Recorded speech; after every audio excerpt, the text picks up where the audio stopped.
Olá, vamos continuar nossas aulas de prática pedagógica 3 sobre educação inclusiva. Tivemos umas quedas na sequência das aulas, mas a gente volta a colocar tudo em dia. Já falei da na última aula gravada, que teve um monte de turbulência, inclusive vários falecimentos na família, problema de saúde. Desculpa, vocês não têm culpa, mas atrapalhou um pouquinho o andamento das aulas. Hoje a gente vai falar de um assunto muito importante, que é a medicalização da saúde e a educação. Eu estou usando um texto da professora Cláudia Mosca, da Unesp de Marília, do Departamento de Educação Especial, que ela apresentou para a gente, para os professores de língua portuguesa na diretoria de ensino. Nós convidamos e ela está montando com a equipe dela um curso muito interessante na Unesp, que chama Da Palmatória à Ritalina. No século XIX, ia falar século passado, mas já é retrasado, era comum o uso da palmatória e de outros castigos na escola. No conto do Machado de Assis, que chama Escola, conto de escola, mostra um ambiente bem sério, ninguém conversa, ninguém sorri, aquele ar assim, todo mundo com medo e a palmatória, o chicotinho pendurado atrás da porta. Então, naquela época, usava a palmatória para que o aluno ficasse quieto e não desse trabalho. Agora, no século XXI, o que se usa para o aluno se conter quietinho na classe? Ritalina. A gente que trabalha na educação fica assustado com o número de alunos que tomam Ritalina.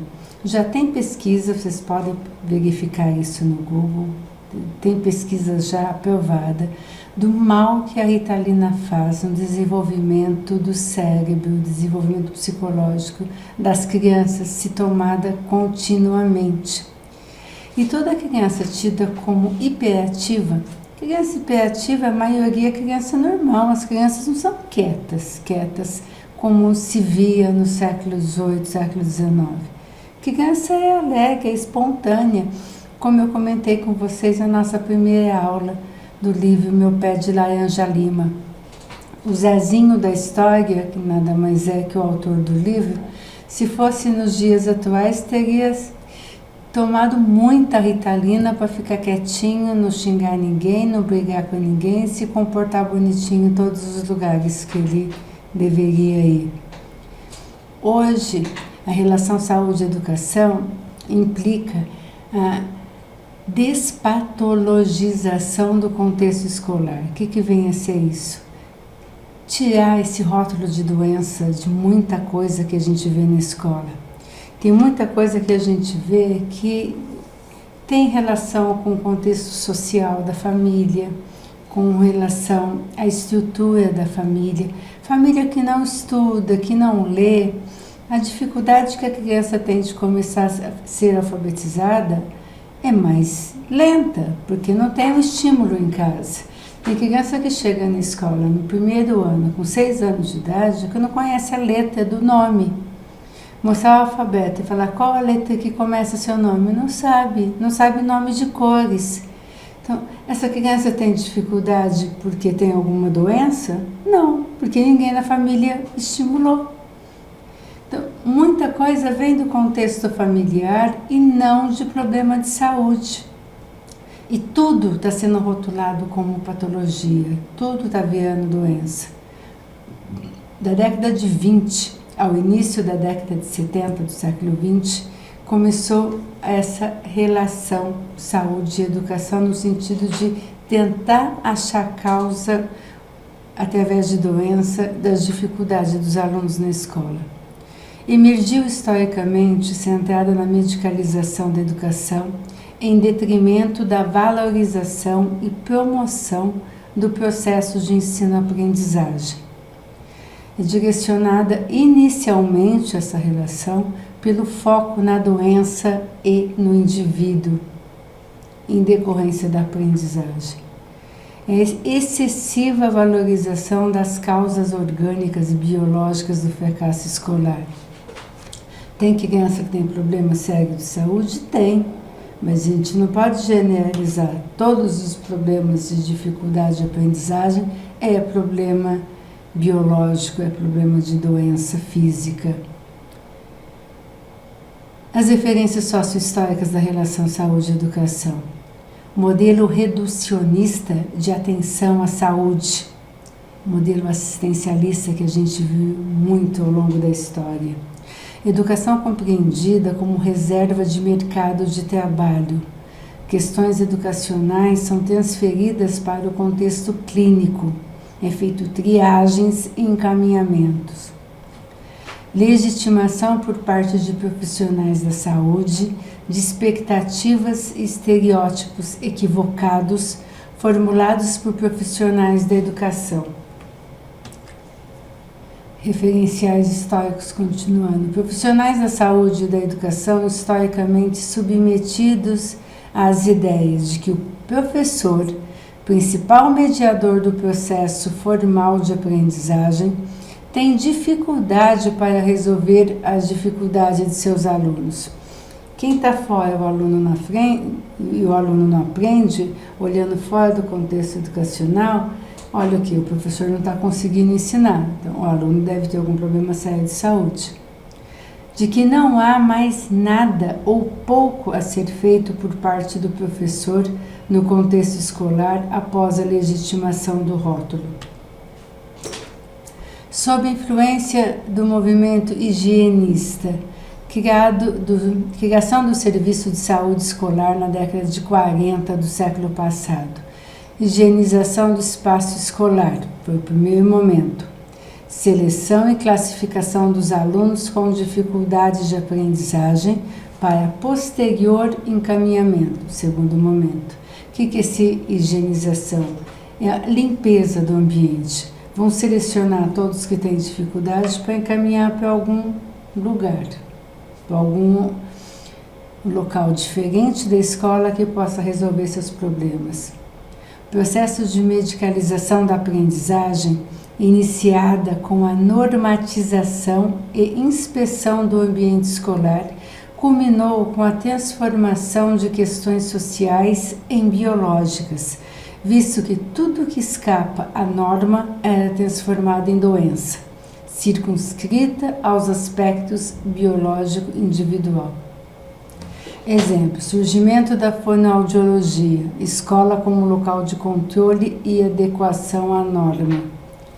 Vários tratamentos surgiram, são importantes, mas como eu falei há pouco, tem muitos problemas sociais, problemas familiares de origem social, que interferem na aprendizagem da criança. Eu citei já para vocês, aluno que estava aprendendo, de repente desaprende tudo, tendo visto um conflito que presenciou na sua casa, no seu lar. Então, a influência social é muito grande e começou a rotular tudo como questões biológicas. Tudo é problema de saúde. Concomitantemente, os paradigmas da educação especial. Institucionalização. Segregação dos indivíduos considerados deficientes, desviantes do padrão de normalidade imposto, em nome da proteção à sociedade contra os malefícios que tais indivíduos poderiam causar à organização social. A medicalização começou lentamente no século passado, aumentou muito no final do século passado e nesse início de século. Que antes taxava como doença, encaminhava para alguma instituição. Ficava como internatos, clínicas, escolas especializadas fora da escola regular, porque tinha algum problema sério de saúde. Os serviços, caracterizado por uma série de atendimentos especializados à população considerada especial, processos de normalização, equívocos e desdobramentos, quantificação das capacidades maturacionais e da personalidade, contribuição para a organização do sistema educacional, caráter excludente. Colaborou muito Esses rótulos que eram atribuídos aos alunos serviam para excluí-los do restante dos alunos. Encaminhamentos equivocados aos serviços de educação especial, aumento do número de classes especiais, pessoas com deficiências e as com desempenho escolar insatisfatório, prática de segregação, tido como distúrbios de aprendizagem, ressignificação das práticas em saúde e educação. Final da década de 70 até os dias atuais. O que mudou? Relação saúde e educação. Maior ênfase em ações sociais e práticas coletivas, multiplicidade de causas do fracasso escolar. Aumentou muito a justificativa das causas do fracasso escolar. E ressignificação de práticas em saúde, deslocamento do modelo assistencialista para o modelo de ação integral à saúde, foco na promoção da saúde e ressignificação da relação entre os profissionais da educação e os da saúde. Uma nova relação. O que tem de encaminhamento de criança, tem 2 neuropediatras aqui em Marília que atendem um número enorme de crianças, quase todas medicalizadas com Ritalina e alguns com mais algum remédio, e muitas delas tidas como deficiente, e nem todas são. Ressignificação da relação saúde e educação, parceria, coautoria, coparticipação, a fim de permitir que sejam desvelados os conflitos gerados pela contraposição de ideias e de práticas cotidianas ao trazer à tona as situações e ações ofuscadas pela subordinação a paradigmas teóricos metodológicos que tendem a enfatizar o discurso e a prática coletiva homogeneizadora por conta de um processo cotidiano de alienação. A gente tenta homogeneizar os alunos, todos têm que ter o mesmo padrão, o mesmo comportamento e aprender dentro do mesmo tempo. Quem foge a essa regra tem que estar fora do grupo. Evidência das contradições que aparecem nesse discurso e nessa prática. Favorecidas as condições para análise das particularidades envolvidas na interação entre os profissionais da saúde e da educação. Concomitantemente, processo de desinstitucionalização.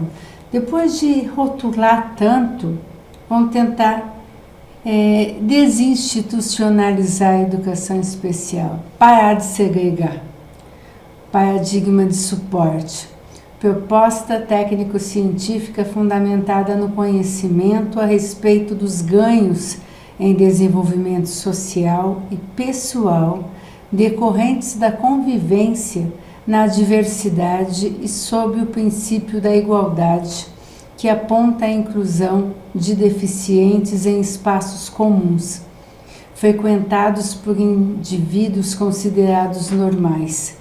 Tal proposta prevê não só a atenção ao deficiente, mas também ao desenvolvimento de ações junto à sociedade. Ressignificação das ideias de inclusão social e educacional. Essa ressignificação, em termos de Estado, em termos de escola pública, diminuiu e muito o número de salas especiais. Até o final do século passado, os anos 90, final dos anos 80, tinha muitas classes especiais. As classes especiais serviam para segregar, que o aluno que entrava ali dificilmente saía para uma sala regular. Final do século XX e no século atual, a gente tem as salas de recurso e o aluno incluído na sala normal. Aí outro problema que a gente vai ver um pouco. Equívocos e desdobramentos. Institucionalização invisível. processo de exclusão do aluno do processo de ensino-aprendizagem, mesmo que este permaneça no espaço físico da sala de aula. De início, o aluno começou a entrar no espaço normal da sala de aula e ninguém queria. Os pais dos outros alunos reclamavam como se fosse atrapalhar a classe e os professores dos alunos tidos como normais falavam que não sabia como lidar, não sabia como trabalhar com eles e também não ia tentar aprender. Simplesmente deixava o aluno de lado. Então, a institucionalização invisível, aparentemente não havia segregação, mas continuavam segregados. Caráter excludente marca a escola, dificuldade em lidar com as diferenças por conta da escola, dos professores, expectativas equivocadas, profecias autorrealizadoras e relação de ensino. O que são as profecias autorrealizadoras? Aqueles alunos que no início do ano o professor já fala, esse daí não vai aprender. Escola que eu trabalhei, teve aluna quando tinha CB, CBC, CBI. CB é um ciclo básico de alfabetização, que é tido em 2 anos. CBI é o ciclo inicial e CBC em continuidade. O aluno podia ficar 2 anos no CBC, que seria o 2º ano. Uma menina que estava no CBC, segunda série antiga, a professora falava, essa menina não aprende, olha o que ela faz, olha o caderno dela. E na frente da menina, sempre que eu entrava na classe, ela falava isso, acabava com a menina. No ano seguinte, ela pegou uma outra professora, não tão bem formada, uma pessoa bem mais simples, até falava errado, mas um carinho imenso pelos alunos. Acolheu de uma forma tão significativa essa menina, valorizava tudo que ela fazia, incentivava. No final do ano ela estava alfabetizada. O olhar que você coloca sobre o aluno é o resultado que você pode obter depois. As profecias autorrealizadoras, que são muito faladas e tempo atrás muito mais ainda, é você falar que o aluno não vai aprender e não fazer nada para que ele aprenda. Não adianta fazer, ele não vai aprender mesmo, então deixa ele de lado. Isso, na parte da inclusão, nos primeiros anos principalmente, ainda tem, mas hoje em número menor. Quando o aluno começou a entrar na classe comum, os professores falavam, não adianta fazer nada, ele não vai aprender mesmo. Isso foi deixando de lado e criando uma segregação meio que invisível. E as relações de ensino. Da medicalização à despatologização. Dar remédio quer dizer que tem doença. Se a gente não vê como patologia o comportamento, não tem necessidade de ter medicação. Maior compreensão acerca da natureza das dificuldades apresentadas pelos alunos. E ressignificação da interpretação sobre o erro. Efeito do funcionamento da linguagem, resultante do movimento da criança em seu processo de constituição com o sujeito, na e pela linguagem, em detrimento de sua compreensão como sintoma patológico.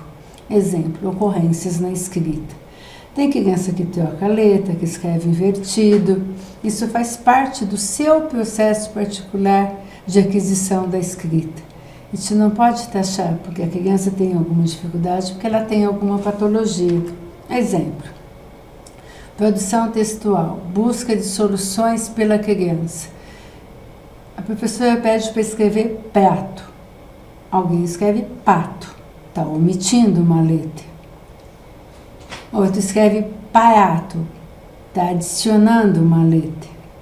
Parto, é uma inversão, está invertindo o R com A.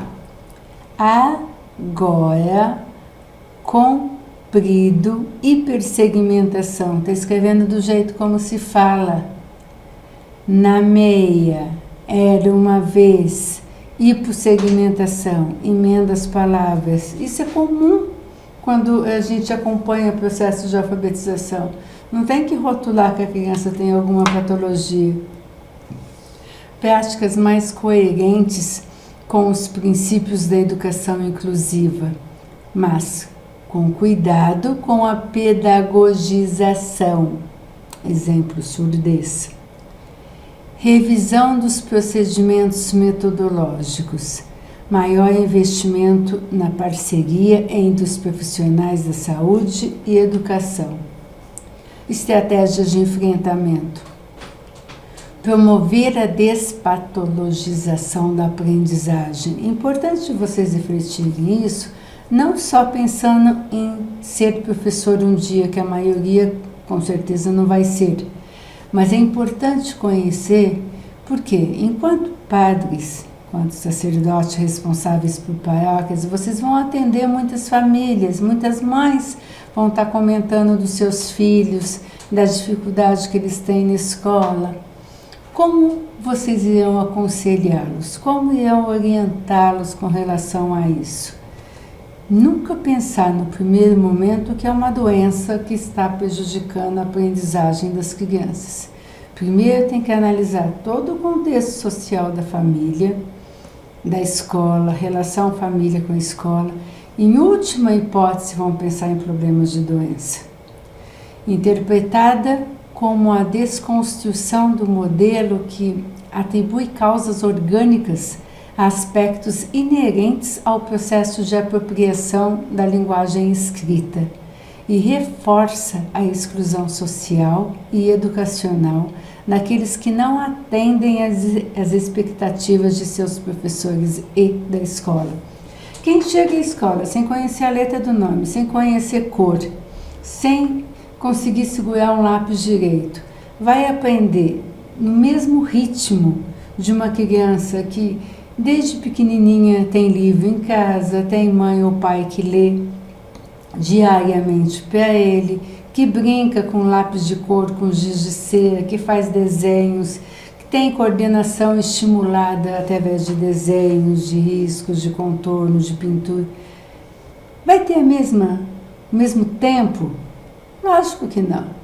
Quem é estimulado desde cedo, o ritmo de aprendizagem é um. Quem não tem estímulo nenhum, que vai chegar na escola para começar a desenvolver toda e qualquer habilidade relacionada à aprendizagem, o ritmo vai ser outro. Mas todas têm condições de aprender. Que uma leve 1 ano, outra leve 2 para começar a escrever e ler, mas vão conseguir escrever e ler. Isso tem que ter claro na hora de vocês estarem orientando, porque isso não é sinal de doença, tá? Isso é do ritmo e da história particular de cada criança. Pautada sobretudo pela valorização e promoção do processo de ensino-aprendizagem como forma de contribuição para a edificação de uma escola mais acolhedora à diversidade de alunos, na qual terão acesso a uma educação de fato inclusiva, quando se olha todos como pessoas e não como doentes. Aqui está a referência, caso se interessem por esse assunto. Desconfiai do mais trivial na aparência singelo e examinai, sobretudo, o que parece mais habitual. Não aceiteis o que é de hábito como coisa natural, pois em tempos de desordem sangrenta, de confusão organizada, de arbitrariedade consciente, de humanidade desumanizada, nada deve parecer natural, nada deve parecer impossível de mudar. Vou deixar mais um texto para vocês estarem lendo e escrever um pouquinho sobre o assunto. Vários de vocês estão com atividades atrasadas. Parabéns aos que fazem religiosamente as atividades. Não estou tendo tempo de estar atribuindo nota e observando o que vocês têm feito. Mas eu dou uma olhadinha para ver se todo mundo está fazendo. E tem gente que não fez quase nada ainda. Vamos agilizar um pouquinho porque o semestre está caminhando para o fim. Bom trabalho para vocês. Boa semana de estudo.